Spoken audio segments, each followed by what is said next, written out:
Is your nutrition plan realistic or idealistic? Sometimes we make these plans and we have these ideas about what we want to change in our life, and it's not that it's impossible to achieve, but the way that we're going around it perhaps isn't realistic according to whatever is going on in our real world to make it sustainable. So let me give you an example from my personal life using this podcast as an example.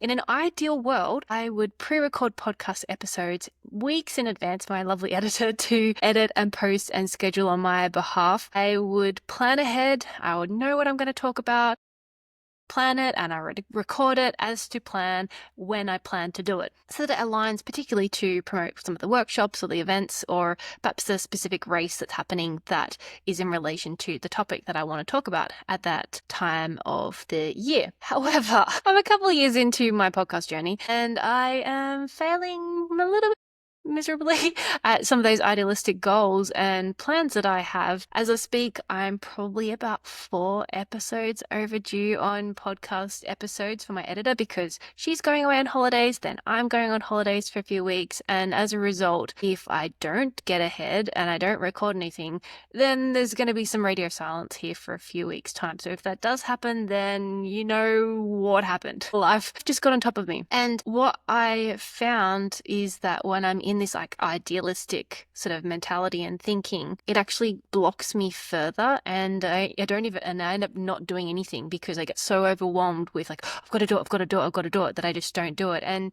what I've seen in myself is that like I will spend all the time planning and talk about this topic on this particular day, and then I get derailed at the implementation phase of that planning, the action phase, shall we say, and the follow through. So each week I think I know what I'm going to get ahead. I know what I'm going to say. I'm going to record 6 episodes this week. Like I'm going to be recording for like 2 months down the track. And then every week life gets on top of me. I get more clients, or I have a workshop, or I get sick, or just something happens in life. Like maybe you can relate to this. And as a result, it either happens at the last minute, or I'm scraping through, scrambling to sort of hit this deadline, or I just completely miss it. And then I'm recording some episode on a topic completely unrelated to what I had actually planned to talk about that particular week, usually because I end up recording something naturally in response to the questions and conversations that I'm having with my athletes that week, whether it's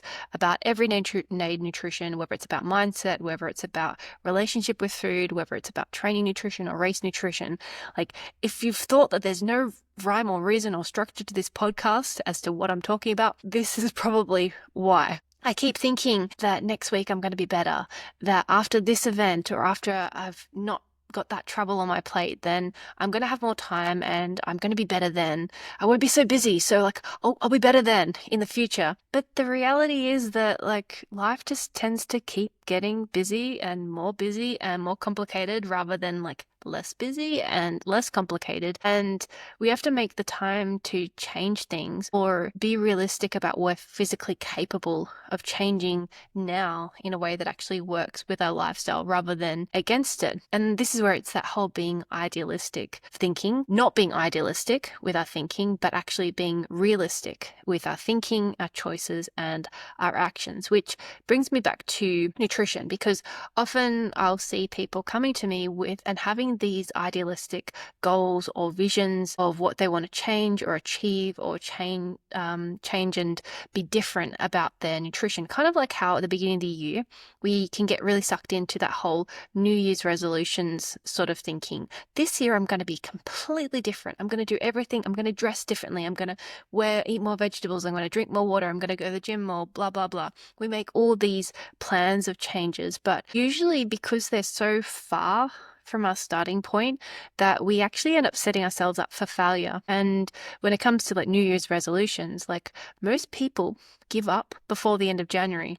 And so I'm recording this in the middle of April. We are more than a quarter of the way through 2024. So can we kind of like just get on board with the fact and agree that this whole New Year's resolution style of thinking when it comes to goals and changing our lifestyle and our habits just doesn't really work for the long term?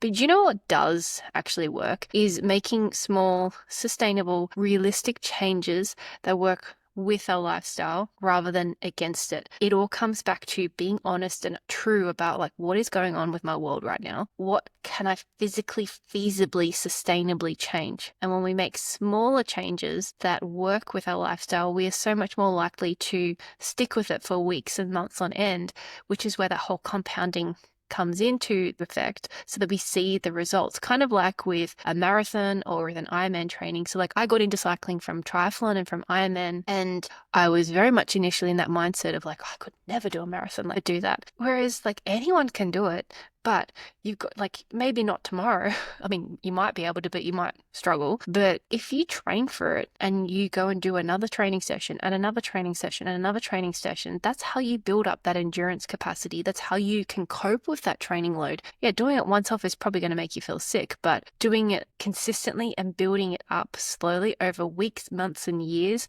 like that is totally, and that's how we make, and that's how we actually achieve the goals that we are trying to be achieving by making these small, realistic changes based on what we're sort of currently doing. And this is like exactly the approach that I teach my one-on-one clients or online through my Fueled team, and the framework that makes nutrition for cycling, triathlon, endurance sport seem easy. Like that is a comment I get a lot of times, like, this just feels too easy to be true. But the thing is that when it feels easy, like you're more likely to do it, and you can sort of trick your brain into keep doing it and keep doing it and keep doing it. And these small steps done regularly and persistently have that compounding effect that far outweigh any extreme restriction diet approach, yo-yo sort of response that people typically want to get sucked in with, because our brains, we think that it needs to be really complicated and really hard for it to work. Whereas like the easier it is, the more likely it is actually going to work for the long time. I think the hardest thing usually for a lot of people is like psychologically allowing ourselves to believe that it can be easy, and that by making these small changes that we can achieve our goals and achieve the results that we want to in our lives. And this is where it's like building confidence in yourself and building consistency. So for me, like with the podcast, as I said,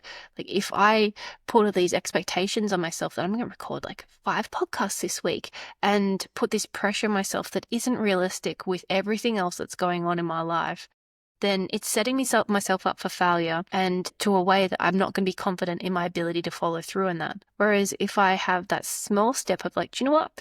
I'm just going to record 1 a week as a minimum, as a baseline. If I have weeks that I can record 2 or more, amazing. But the minimum that I want to achieve each week is 1. And that could be 5 minutes, it could be 30 minutes, it could be 60 minutes, whatever it is. Having 1 as my minimum standard of excellence, then that's fantastic. Anything else is a bonus. So like with nutrition, I think in the last month I've had clients who've been using the framework just tell me with utter shock about how much the framework and how these easy little changes have made such a big impact. Like it makes such a big impact. It's such a game changer when you make a realistic change and you give it the time to have results. So that with weight, I think a lot of people come to me with weight loss goals. Typically their weight has been gained over years, not weeks, not days. It's been usually gained over years. And so again, going in with a realistic approach to how are we going to achieve that result. If your goal is to lose 2, 3, 4, 5 kilos, whatever it is, like being realistic with like, okay, how long is it going to take for me to achieve that? And usually then adding some extra time on top of that to be more realistic, because usually our brain thinks it's going to be easier and quicker than it actually will be to achieve it. So, I think it really doesn't have to be so difficult with the changes, but it does need to be realistic for what is going on in your real world for it to last and to be able to stick with it.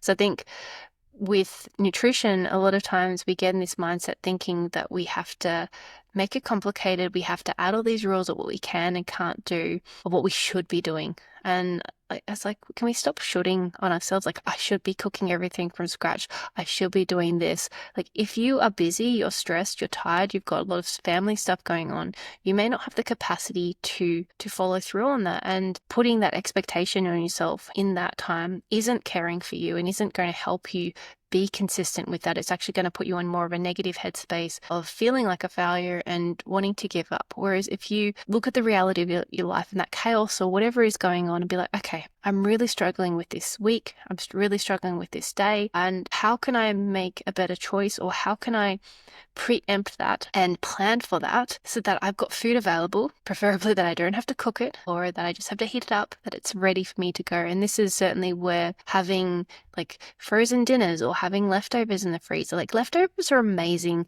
because then you know what's in it, you know you like it if you've made it and it's good and hopefully it tastes good, but you've got that free takeaway meal. So like, for example, if you know that Thursday night, every Thursday night, you get home from work and you are exhausted, then rather than wishing and being idealistic about next Thursday night, things are going to be different, things are going to be better. It's like, no, do you know what? We're going to look at the data, the past. The evidence so far shows me that Thursday nights are a struggle. So if we go in like looking after ourselves and anticipating that and expecting that, then we'd be like, okay, rather than defaulting to, I know in the past, whenever I just leave it a chance and hope for something better, idealistic thinking, that I end up coming to Thursday night and I end up eating cereal for dinner or takeaway or nothing at all, or binging and just snacking and go to bed hungry or whatever it is. So instead of that, preempting that, knowing I've got those leftovers in the freezer, that's going to be for Thursday night. I've had meal deliveries, or I've had certain like frozen dinners. Like there are some amazing meal delivery services and frozen dinners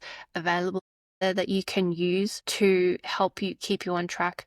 Different countries have got different brands, so I'm not necessarily going to specifically recommend any one type. I find though, usually the volume of food isn't enough. So this is where with those meals or those frozen dinners and stuff, I would use them as a starting place and add more to it.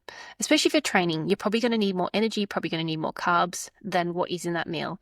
So use it as a starting point and then maybe add some more vegetables. So it might be you've got I don't know, there's some sort of casserole or pasta or rice dish that's got meat and veggies in there. For me, they usually don't have enough vegetables for what I would be recommending for someone. So then how can we add more veg to that? And that might be a pre-chopped salad. It might be frozen vegetables that you just chuck in the microwave, or you fry, put in a stir fry or whatever. Look at what we can add to that to make it more substantial so that it better suits your needs. And this might be something that you use for the rest of your life on that particular day until the situation or the environment changes, or it might be something that you use for a season. I find if people are traveling, like say you're traveling or you're moving house and you don't want to have lots of food waste in the fridge or the freezer, then while you're going to be away, some of these meal delivery kits and recipe kits, they can be great for like, it's pre-portioned. You don't have to think, like it's all cut up. You just have to like literally chuck it in a pan. The flavor's going to be good. Off you go. And they can look expensive sometimes from an overall perspective. But again, this is where it's compare it to the reality. If you were going to a takeaway joint, like how much would you be spending? 10, 15, $20, 20 euros, whatever it is. And then how does that relate to what the cost of this frozen dinner or this a meal delivery service that helps you stay on track and eat something more nourishing and supporting for you? For me, it's trying to help people think about the basics and keep it simple. You don't have to overcomplicate it. Things like what is on your plate, at least a quarter of that plate will have some sort of carbs that's going to give you stable energy. Could be rice, could be pasta, could be potatoes, whatever you want. Then another quarter of your plate, your protein source. And this could be chicken, it could be fish, it could be meat, it could be tofu. Like ensure that it's a protein source that will keep you feeling fuller for longer, protect your muscles, keep you good for recovery. And then the other half of the plate, I'd be aiming for at least half of that plate to be vegetables for volume, for vitamins, for minerals, for substance. And the more exercise that you've done, you're probably going to tweak these. These would be kind of like the baseline of what I would be starting for, and then adding more on. So if you've done a lot of training or you're about to do more training, you might add more carbs in, or you might reduce the fiber portion, the veggies portion just a little bit. But having that as a standard going into each of these meals, like what do I need? How do I feel fuller? And what do I want to be eating? Or how can I support this so that it meets my goals and meets my needs at that particular moment? I think with nutrition, it's so much more than just the numbers.